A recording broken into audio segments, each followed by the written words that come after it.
My dear young leaders and parents,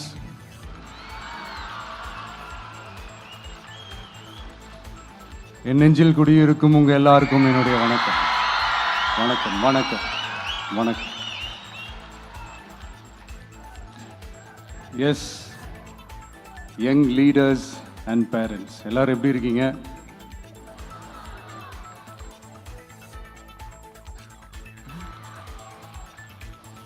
உங்க எல்லாரையும் சந்திச்சதுல மிக்க மிக்க மகிழ்ச்சி. Thank you thank you. Love you too. First of all, congratulations for your this beautiful achievements. படிப்பில் சாதிக்கணும் தான், படிப்பும் சாதனை தான், அதான் மறுக்கலை. பட் அதுக்காக பர்டிகுலராக ஒரே ஒரு படிப்பில் மட்டும் நம்ம அச்சீவ் பண்ணியே ஆகணும் அப்படின்னு நினைக்கிறது ஒன்றும் சாதனை கிடையாது.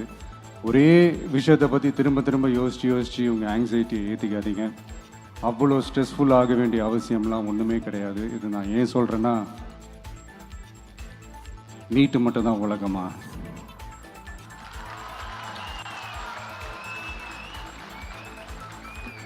நீட்டை தாண்டி இந்த உலகம் ரொம்ப ரொம்ப பெருசு. அதில் நீங்கள் சாதிக்க வேண்டியது பல விஷயங்கள் இருக்குது. அதனால் இப்போவே உங்கள் மைண்டை ரொம்ப ஸ்ட்ராங்காக வச்சுக்கோங்க, டெமோக்ராட்டிக்காக வச்சுக்க கற்றுக்கோங்க. ஏன்னா டெமோக்ரஸின்னு ஒன்று இருந்தால் தான் இந்த உலகமும் சரி, இந்த உலகத்தில் இருக்கிற எல்லா ஃபீல்டும் சரி, ஒரு ஃப்ரீடமாக இருக்க முடியும். அது மட்டும் இல்லை, ஒரு முறையான ஒரு டெமோக்ரஸி இருந்தாலே போதும், எல்லாருக்கும் எல்லாமும் ஈக்குவலாக கிடைக்கும். அதனுடைய ஃபஸ்ட்டு ஸ்டெப்பாக உங்கள் வீட்டில் இருக்கிற எல்லாருக்கிட்டையும் சொல்லுங்கள், அவங்கவுங்களுடைய ஜனநாயக கடமையை ஒழுங்காக செய்ய சொல்லுங்கள்.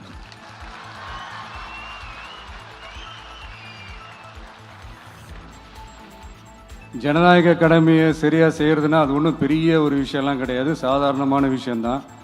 நல்லவங்க, நம்பிக்கையானவங்க, இது வரைக்கும் ஊழலே செய்யாதவங்க யாருன்னு பார்த்து தேர்ந்தெடுக்க சொல்லுங்கள்.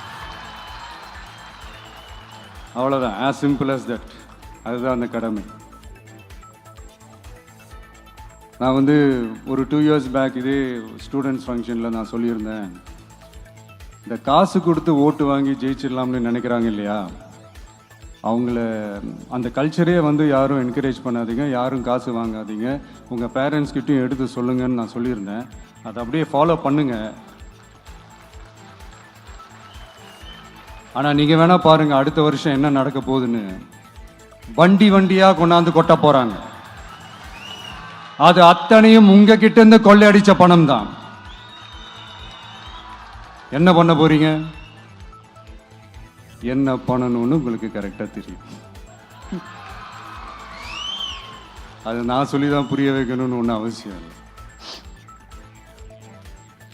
அண்ட் மை டியர் பேரண்ட்ஸ், உங்ககிட்ட ஒரு சின்ன ரிக்வெஸ்ட்.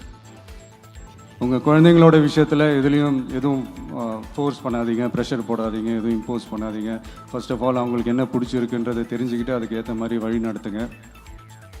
நான் டெஃபினட்டாக சொல்கிறேன், எத்தனை தடைகள் வந்தாலும் அவங்கவுங்களுக்கு பிடிச்ச விஷயத்தில், அவங்கவுங்களுக்கு பிடிச்ச துறையில் அவங்க கண்டிப்பாக சாதிச்சு காட்டுவாங்க.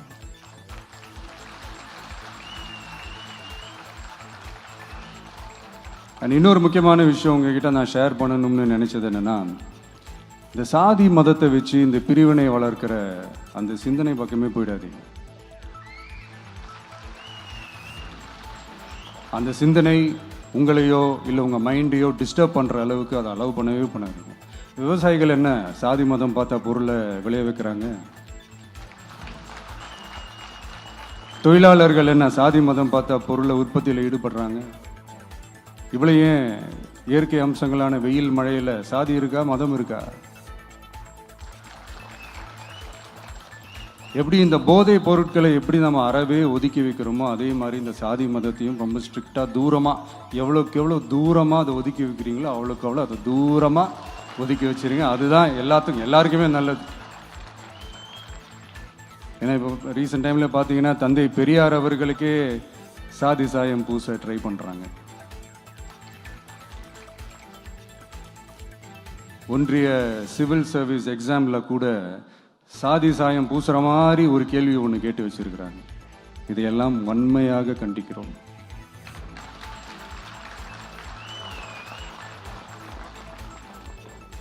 இந்த உலகத்தில் எது சரி எது தவறு அப்படின்றத அனலைஸ் பண்ணி பார்த்தாலே போதும். ஒரு குழப்பம் இல்லாத ஒரு தெளிவான ஒரு வாழ்க்கையை ஒன்று வாழலாம். எதுக்கும் ரொம்ப எமோஷ்னலாக ஆகாதீங்க, அவ்வளோ வருத்தலாம் இல்லை.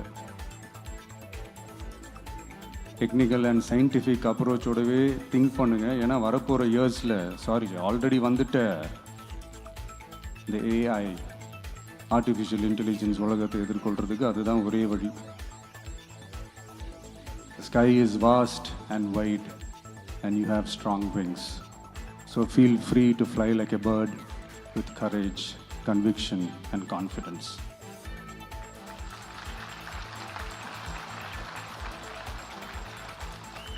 எவ்வளவோ பண்ணிட்டோம், இதை பண்ண மாட்டோமா? எவ்வளவோ பார்த்துட்டோம், இதை பார்க்க மாட்டோமா அப்படின்ற அந்த பாசிட்டிவ் நோட்டோடவே ட்ராவல் பண்ணுங்கள். கான்ஃபிடென்ட்டாக இருங்க, நல்லதே நடக்கும், வெற்றி நிச்சயம். மீண்டும் சந்திக்கும் வரை நன்றி, வணக்கம்.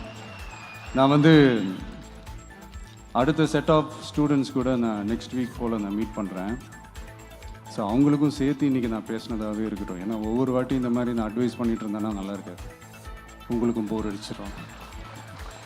ஸோ தேங்க்யூ, எல்லோரும் வாங்க, மீட் பண்ணுவோம்.